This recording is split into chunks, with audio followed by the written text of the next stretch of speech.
antagonist, protagonist, running with the Welcome back scavengers. None of to y'all would be the ready for Every Waking dramatic Moment podcast. This one's going to be a little different. I'm going to do this one solo as Sherry is getting ready to go back to work after a vacation, and a lot of stuff involved. So we're just going to move topics. This is something that I was going to talk about at some point, but decided to move this topic up to now because it involves my mom, and Mother's Day is coming. So I'm going to do this episode, which I am going to call it. Her name was Pat, which is my mom's name.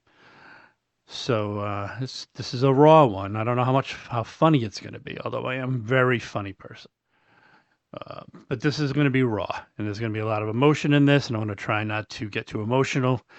But this is the story of my mom, who is in the throes of Alzheimer's disease right now, and don't know how longer she'll be with us. Could be a long time, could not be a long time, but so here's the story. I'm going to start by talking about my mom, who was born in Fall River, Massachusetts, to a family of Portuguese immigrants. She was the third child of four. Lived in born in Fall River. Lived in a place in Rhode Island on the ocean, where she talks about her childhood being really close to the beach and just having a real good childhood and being happy. And she kind of was I guess you would call a homebody, she's kind of anxious. They didn't really have kind of those ADHD or any kind of that kind of thing back then, as far as what people were dealing with or suffering from. So, but from all accounts, she's always talked about having a really good childhood. So I'm not going to talk too much about that, but just remember that she always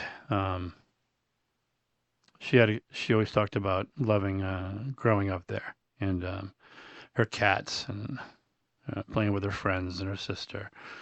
Her brothers were a little bit older, and they went in the service, so she has more memories of hanging out at the beach with her friends. And so fast forward, and she ends up marrying my father. And we'll get to him. I'll probably do I'll do a segment on him for Father's Day. So my dad had already been married, and he lost his first wife, lymphoma, non-Hodgkin's lymphoma, something like that. I always forget. It was some sort of cancer. They had a daughter, my sister Nadine. So when my father met my mother, he had a 10-year-old daughter already. So just kind of seemed to me, in hindsight, that my dad was more looking for a mother for his child more than a wife.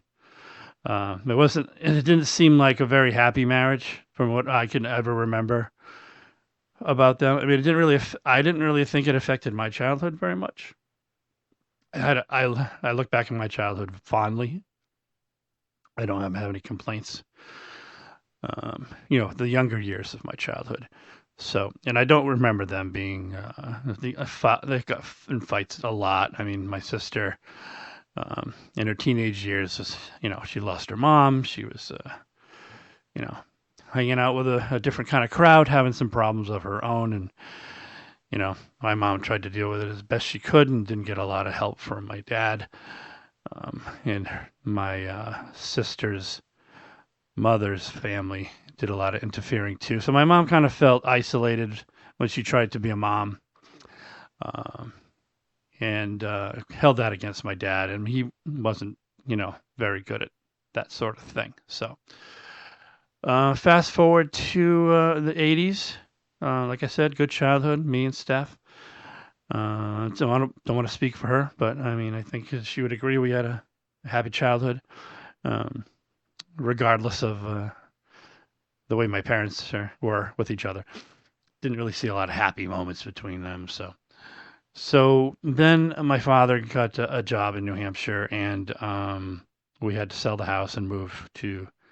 Actually, he got a job in northern Massachusetts, but his brother had moved to New Hampshire, so that was his plan. It took a while to sell the house, so it wasn't like a quick, pull the Band-Aid off kind of fast move. It was slow, methodical. I had a lot of time to think about how much I hated it, a lot of time to think how much I hated him for doing it to us. And through therapy, a breakthrough, not so many years ago, I realized that I was mad at my mom for not fighting for us to stay in Massachusetts. It's just what it did to me emotionally and mentally was, nothing. I mean, I swore I would never do that to my kids. I would work, I would commute, whatever I had to never, ever, ever move my kids. And I did that. We never, we moved here at this house when they were 2 years old and 6 months old, and they lived here. They still live here to a point. So I guess I was mad at her for not fighting for us. I mean, I don't know what she could have done. She could have said, no, I'm not going, I guess. I don't know. So we moved up here. It was bad. I hated it. I hated him. I hated her. I was suicidal, to be honest with you. I never attempted suicide, but I planned it. I had a date planned, but I never attempted it, and it came close. So, but I think that's important to talk about how it affected me, because of that, there were a lot of things that I promised myself I would never do as a parent to my kids, and hopefully I succeeded. So there was a time when we moved up here, I was in high school, and before we moved here, in the high school I was in Massachusetts, I knew we were moving, so I didn't give two shits, and I failed everything. So by the time the year came where I was supposed to be a junior up here in New Hampshire, I didn't have enough credits, so I had to repeat sophomore year. And I think that's about the time that mom kind of checked out. Just, she was already moved up here away from her family and dealing with her own, I'm sure, depression, obviously, in a loveless marriage, that as far as I can tell. And then now her son looks like he's going to be a loser because he just repeated sophomore year. I remember when the letter came to the house from the school saying that I had to stay back. And I couldn't find my mom. I'm like, I knew she had it, and I knew she was going to yell at me, but I couldn't find her. And then we happened to live in a place where our house was abutted a soccer field. And so I looked out the window, and I saw her sitting way back in the soccer field on the bleachers by herself for hours. And I knew that this wasn't just Rob's going to get punished, he did something wrong. This was the end of mom being, a hands-on mom, I guess you could say. Never stopped loving me. I mean, I never felt that I wasn't loved. I felt I wasn't heard. I felt my feelings didn't matter, and what I wanted didn't matter at times to them. But I think most kids go through that. So that's when I figured out that she had checked out, and the rest of my high school years, I got by, and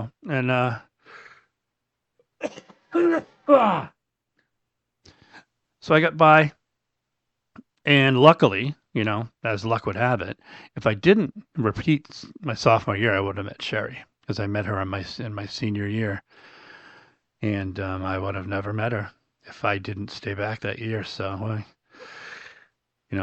things happen for a reason, I guess, or you just, you get lucky, and I got really lucky. So, then my parents got divorced, obviously, eventually. So mom and dad got divorced, and he moved out, and she worked about 60, 70 hours a week so she could pay the mortgage. and keep the house. One of the things that she was afraid of always was losing the house. She would say that to everything. We're gonna lose the house. We're gonna lose the house. So they're gonna take the house. So she worked a lot of hours and kind of had a renaissance of her own life. She had her own friends, and she kind of hit a second stride. I guess you call it a second wind of her life, and she just was very happy. He was gone. He was a pain in the ass to her, and she was a pain in the ass to him too. I mean, they just, like I said, they were. He was like he married a mother for his daughter, not necessarily someone he loved, and she was also like the rebound girl, and she was very shy, and I guess married the first guy that showed interest. I guess this is the early 1960s, so things are different back then. So she started working at the nursing home she worked at. Had a lot of friends who go out with them at night sometimes and hang out, and she was happy. She was happy. So, there was a long period of time. That's when I went to college, and then came home and got a full-time job, and me and Sherry got engaged, and we got married, and she kind of did her own thing, and it really wasn't much part of her life. You're not, you don't hang around with your parents and when you're in your 20s, and so she, we after we got married, we stayed at the house for a little while until we, had enough money to move out on our own, and she let us stay here, of course. And I mean, I remember at the wedding for the if you see the wedding pictures, she's not smiling. I think it's because she had to be with my dad at the wedding. But looking back, and since she has Alzheimer's now, and we had to clean out her house to sell it, I saw a lot of pictures, and it brought back a lot of memories of things that I'd forgotten or maybe didn't even realize at the time.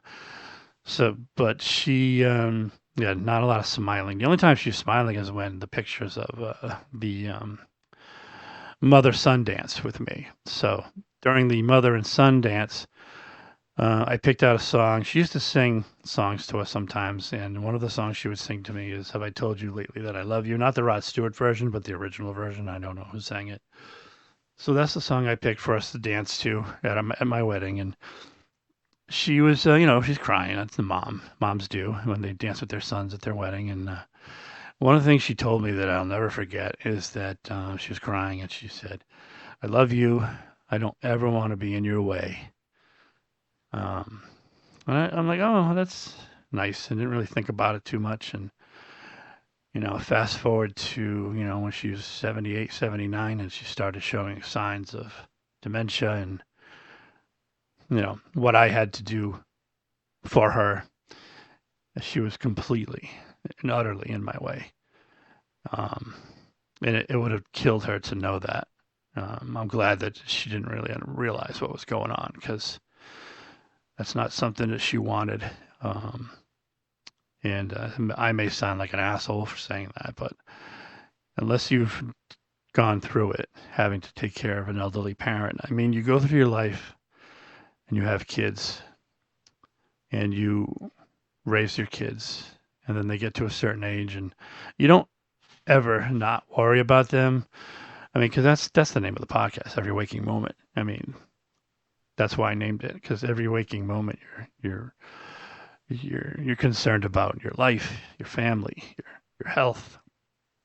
And nobody ever tells you that you're gonna have to worry about your parents. As soon as you get to the point where your kids are old enough, and then you have to, in some cases you have to take care of a parent or both parents. And yeah, 2020, after COVID, during COVID, my mom started showing signs of dementia, Alzheimer's. She had gotten in a car accident. Let me backtrack a little bit. They really don't know exactly what causes Alzheimer's disease. I mean, it can be hereditary, but it's not necessary. Necessarily hereditary. So what happened, she had a car accident. She wasn't wearing her seatbelt and she hit her head on the windshield. She ended up breaking her neck, not on the spine part, but on the kind of the side. She was out of commission for a while, and she had a gigantic hematoma on her forehead. So she hit the windshield hard, and she had a brain injury. That's where we think that it started. So 2000, and that happened. I don't even remember when that happened, but it was a good 10, 15 years before she showed any kind of signs, symptoms.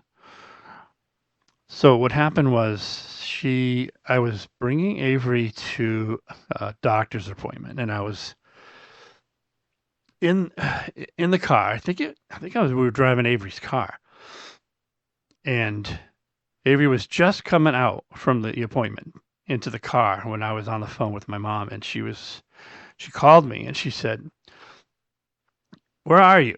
I'm like, "I'm at the doctor with Avery." "Are you coming home? Are you coming home?" I'm like, "What are you talking about?" It's like, "Come, stop not messing around. Are you coming home or not?" I'm like, "Mom, I don't live with you. I live in my own house." And I had to explain to her who I was. And that was the first time it really occurred to me that something's happening to her. Something's happening to her brain. And it really affected me. And Avery noticed it right away because I kind of had the phone on speaker. And that was the first time I noticed it. And then it kind of slowly got worse. She'd forget things. She'd forget names. She'd call me by her brother's names, Dan or Joe. And she sometimes would think that I'm her husband, not looking at me, but if she'd call me on the phone, she would, like before, she thought I was my father. And it came to the point where I had to look at her finances, and I found out that she had been double paying some bills, not paying some other bills. She was almost a year and a half behind on her property taxes. That was the thing. So we luckily before this happened, I think right around I don't know when it happened, but me and my sister and my mom went to an attorney to get POA papers done, a will, trust, all that stuff. So we had that in place. So at some point I had to activate the POA because she was not able to take care of her own finances. She was still living by herself, able to do it, take care of herself, live in her house. And, she didn't have the mortgage was paid. She didn't have a lot of bills. She had a cable bill that was basic and hardly used any electricity or water. So she was able to do that for a while. And, things got progressively worse and ended up taking her to, a geriatric psychologist and got take the cognitive tests and everything pointed to, early onset. Well, not early, but Alzheimer's. And she, didn't remember the appointments. And every time she'd say, "I can't remember this." And I'd say, "I know, Mom. I know. It's okay. You have Alzheimer's and it's a brain disease. And so I'm going to be your memory for you." And she, "I don't remember them." "Who told you that?" "I never went to see a doctor." When you're dealing with someone with Alzheimer's, it's not like talking to somebody who just doesn't know information. Like you can say, "Okay, the sky is blue." "Oh yeah, the sky is blue." But if you're with a dementia patient, you're someone who has Alzheimer's, you could say the sky is blue, but 4 minutes later they're going to ask you again, "What color is the sky?" And you have to. I mean, I don't think I dealt with it correctly. I argued with her a lot. You're not supposed to. You're just supposed to agree with them and try to get them to think about other things, try to deflect to other topics, try to think of some things that are some kind of happy things, maybe some memories that she does remember.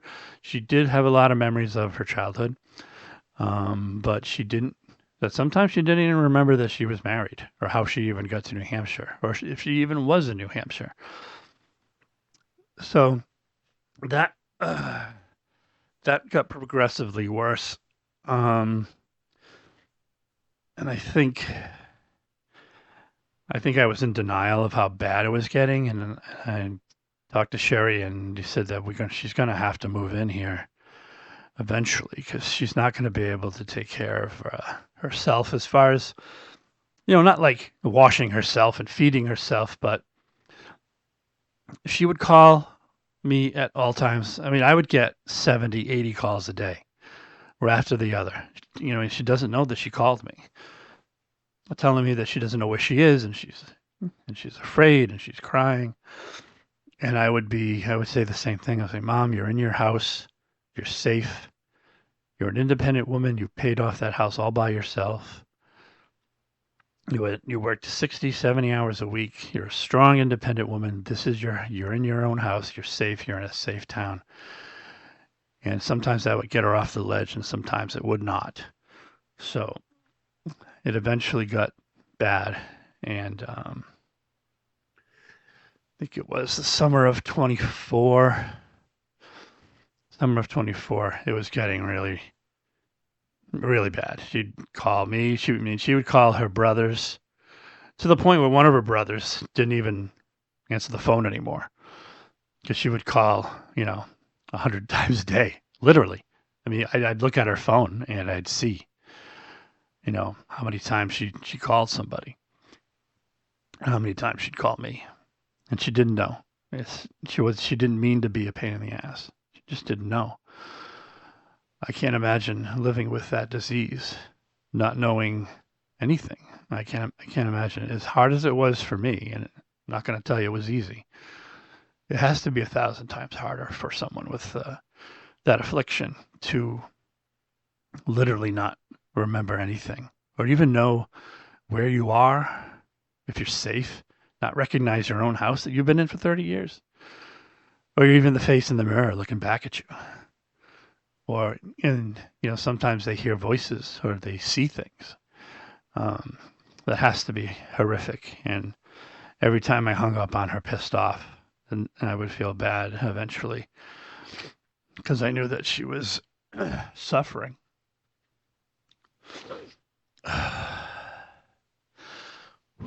So, summer of 24, I took another job. I took a second job because I knew Miranda was going to graduate soon. I was trying to get ahead of the school loans. And so I took another job. So I worked 7 days a week. And it was a night job. I worked at customer service, logistics for a trucking company. And she would just call me all night long when at the job, to the point where I just couldn't keep the job. I only kept it for about 3 months. I had to quit because I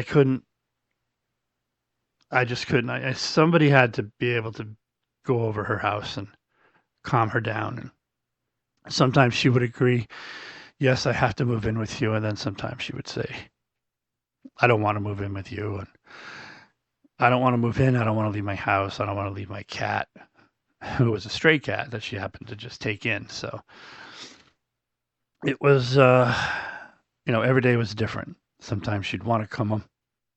Sometimes she wouldn't. She would get very mean and nasty. And it never held it against her. I knew what it's about. And she didn't want to be around people. I couldn't even get her to come to Miranda's graduation. She didn't come to that. She came to Avery's for a little while.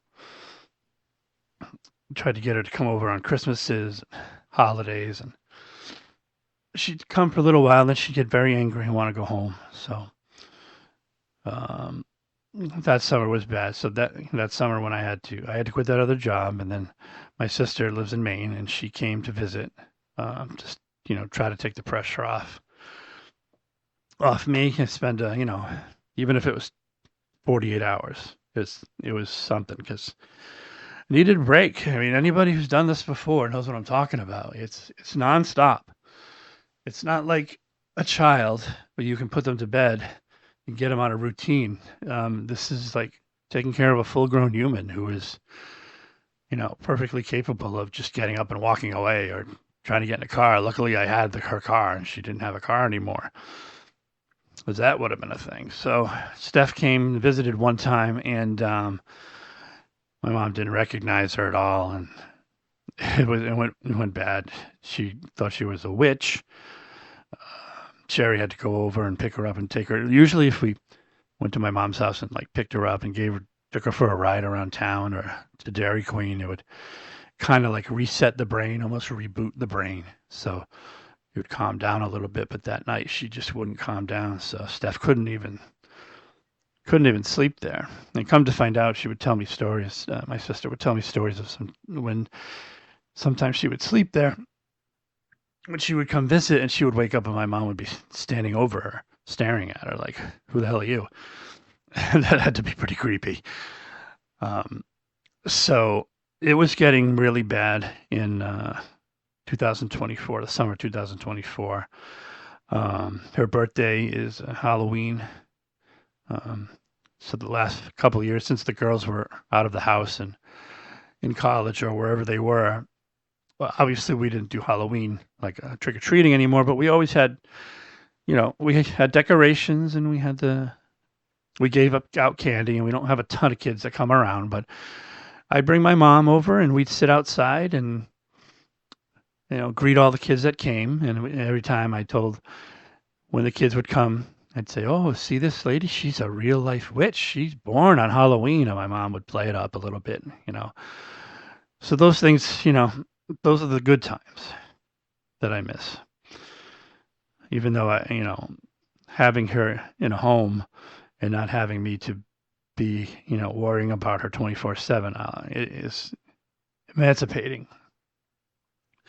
But it's still, whenever I go to the store, groceries, I used to bring her there every Tuesday, and we'd do groceries, and I'd help her with her list, and she'd forget stuff, and we'd go back, but it was Tuesday where we get to spend time, and usually I could get her laughing at stuff, and but those days it was getting obvious. Like even the shopping trips were turning into like she would get lost, and I would find her pushing her cart, crying because she didn't know where she was or where I was, and so it was getting progressively worse. So fast forward to 2024 Christmas, and we usually have a Christmas. We have an open house Christmas Eve. Christmas Eve, we have an open house. We have friends. Sherry's parents come over. I have friends that come over, relatives. Just Christmas Eve, just have a little snack. Just something we've been doing since we've lived here. So, and she, didn't want to come, and she was mad that I even asked.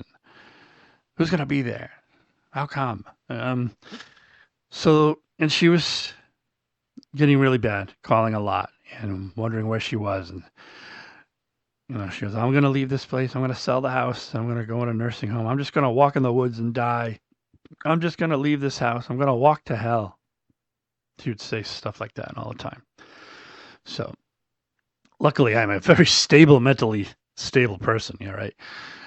So December 26th, day after Christmas, I'm home. Sherry's father is helping us put in Avery bought us we have an overhead microwave that died, so Avery bought us a new one for Christmas that year because she was a big girl and she had a job, and she bought one for us. So, and I'm about as handy as a wet noodle. So my father-in-law was here, and he was I say I was helping him putting the microwave in, but basically I was holding the flashlight. And my mom called, and she said, "I'm leaving, I'm going to hell." And she calls, and I'm like, and I had it on speaker, and Sherry heard it from upstairs. And I'm like, "All right, Mom, I'm going to come over in a little while. Just hang tight." So Sherry came downstairs, and she's like, "I heard that. I'm going to go over just make sure your mom's okay." I'm like, "Okay, thank you." So she goes over, and she calls me. She goes, "Your mom's not here. She left. She's gone. I don't know where she is. She's not here. I went up and down the neighborhood. She's not here." So I'm like, shit. So I get in the car and I call 911. And because it's not warm, it's December 26th. It's pretty freaking cold out. So I don't know if she's walking down the street or if she walked into the woods. Because there's a river behind the house where she could have fallen into. So I go to the house just to make sure she didn't sneak back to the house while Sherry was looking for her. She wasn't there. The cops met me at the house. And then somebody called me from her phone. She had made it all the way down to the main road and she was walking in front of the elementary school. Someone, a nice couple, looked and saw that she looked like she was in rough shape. She was crying and she looked very confused. So they pulled over and luckily she had her phone on her and they called me. My mom said to call Rob and they found my name and they called me and we went there and that was the last time my mom stepped foot in her own house. Went to pick her up and the ambulance came and we ended up deciding to take her to the psych ward of a local hospital, which I really didn't know what that meant at the time. But I knew that something had to be done at this point. So she went. Went to the emergency room.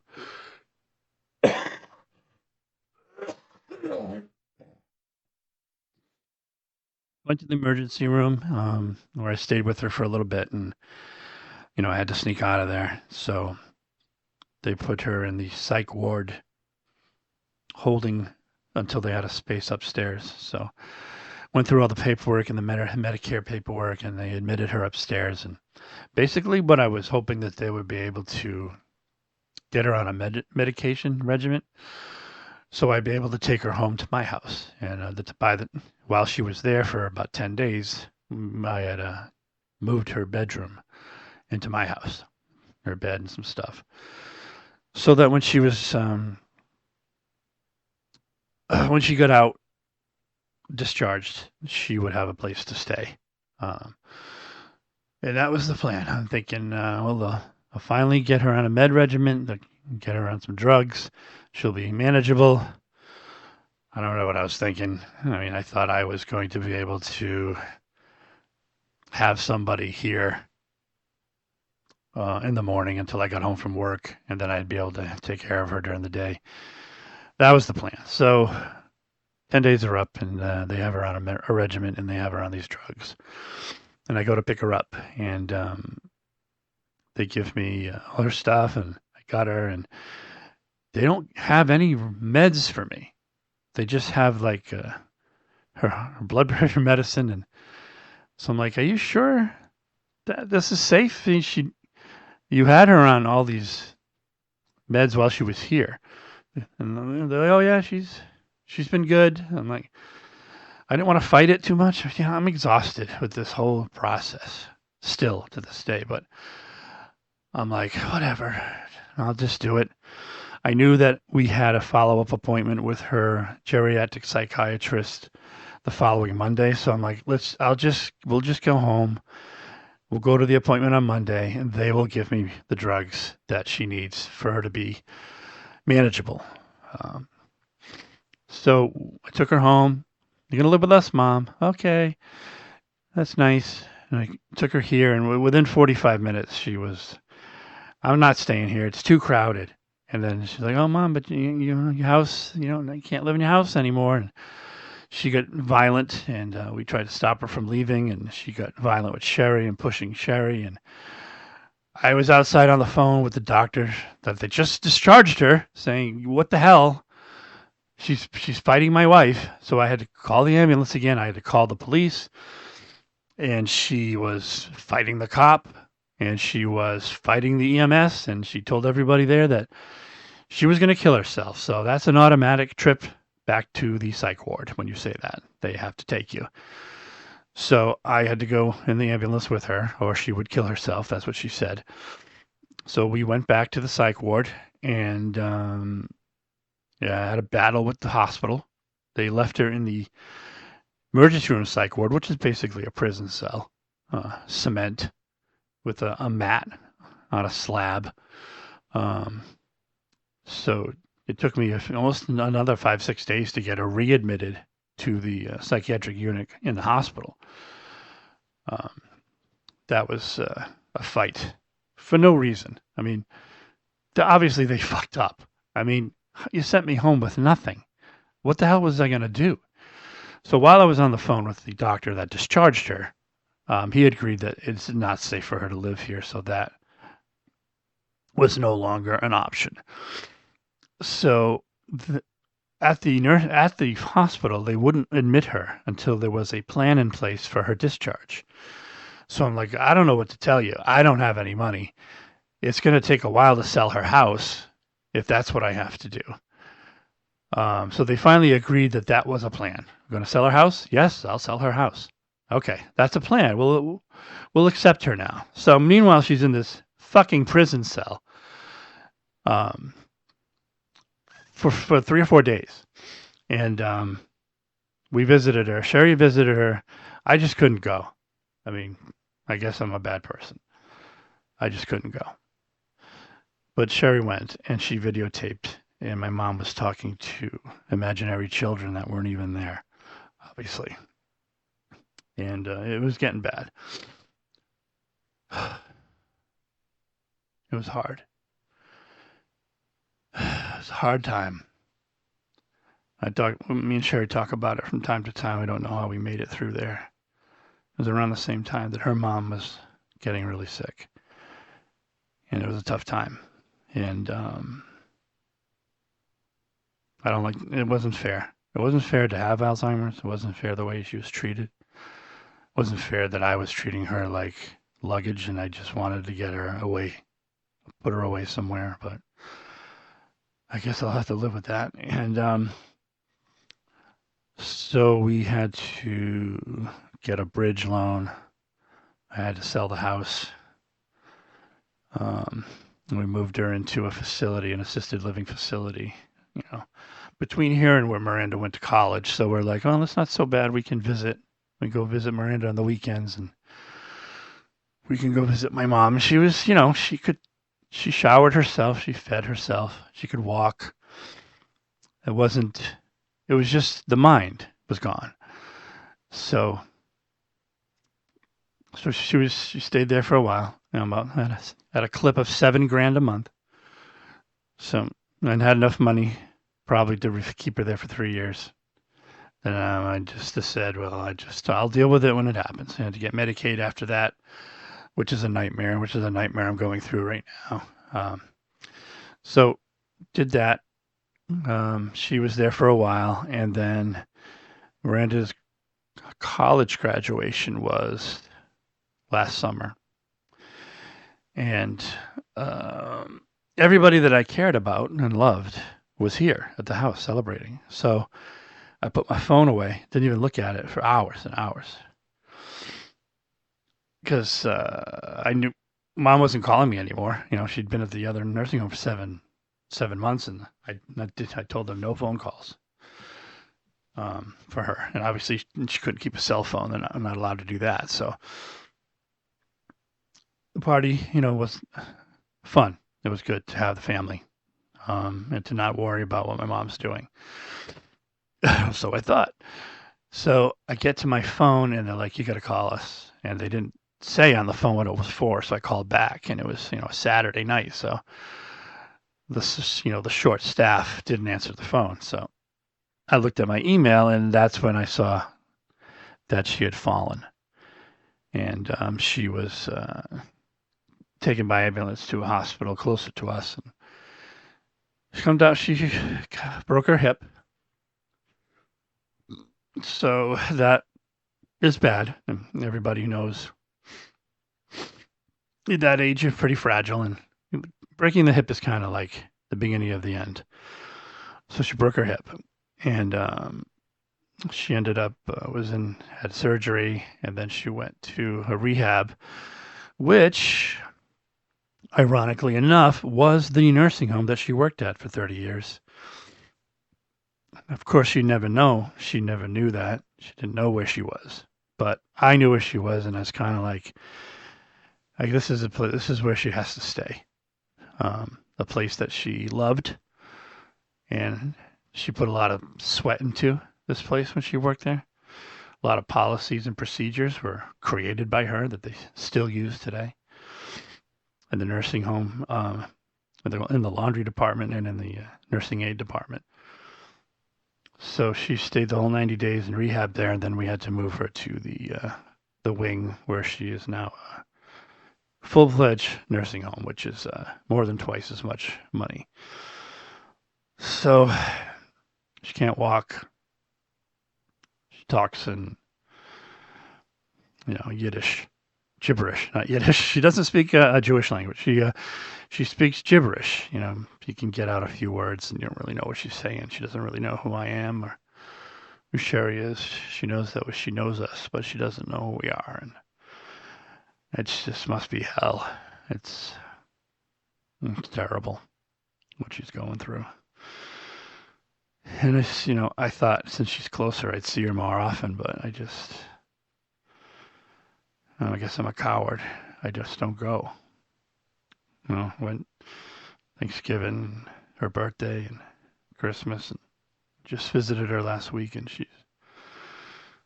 you're just lying in bed, skin and bones, just a shell of a person. It's not fair to see. I don't want to see that.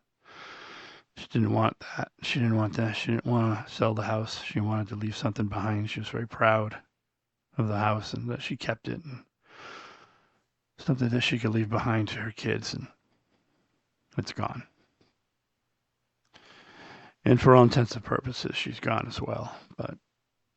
And I think about the things how she was a mom to me, and how I think about what kind of a dad I was to my kids who are in their 20s now, because whatever I did, it's too late now. They're in their 20s, and however I parented, and that was how I guess I molded my girls. And if I made mistakes, they were made, and that's the way it goes. So I think about my mom and how she did her best. I guess most moms back then were kind of, I'd say single parents, but the dads is a different era. The dads didn't really do a lot of child rearing, just they're providers and disciplinarians. But I was more afraid of my mother than my father. The whole neighborhood was afraid of my mom. She was kind of scary. She could be very scary. And I think of how I was as a parent, and how I hope I had an impact on them in a positive way. The way my mom had a positive impact on me. And I used to think that as a dad, I was fearless. And sometimes I think that it wasn't fearless, it was careless or callous.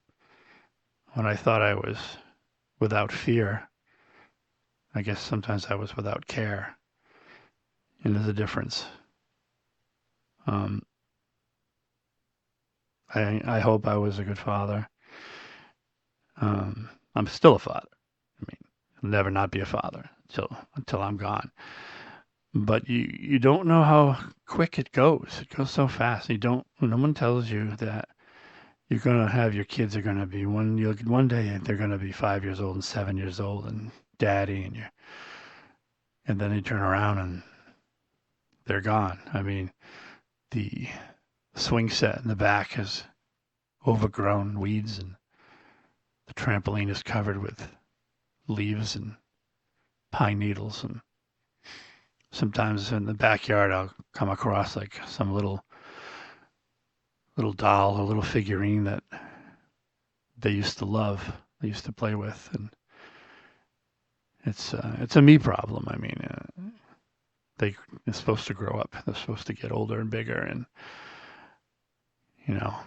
I don't like it. I am not dealing with it great. Obviously, I'm in therapy for that, among other things. We'll get into that later. It's my dad's story. So I wanted to do this podcast about my mom and how I hope her pain ends soon. Because I do believe I've talked about this with Sherry and people that when you have Alzheimer's, I believe that deep down inside you're there, but you can't talk, you can't communicate, and it must be like a living hell just to be like that, and just we shouldn't deserve that. It's her name is Pat. Her name is Pat, and she's my mom. She'll always be my mom. And I just wanted to talk about her for this Mother's Day podcast. I'm sorry I wasn't funny. I'll be funnier next time. Maybe I'll fart or something like that because that seems to be very funny all the time. So that's the story of Patricia Ann Raposo, born October 31st, 1942. I'm not giving out a social security number. I don't want people to take her identity. So, happy Mother's Day, Mom. I love you. I hope your pain ends soon. Thanks for listening.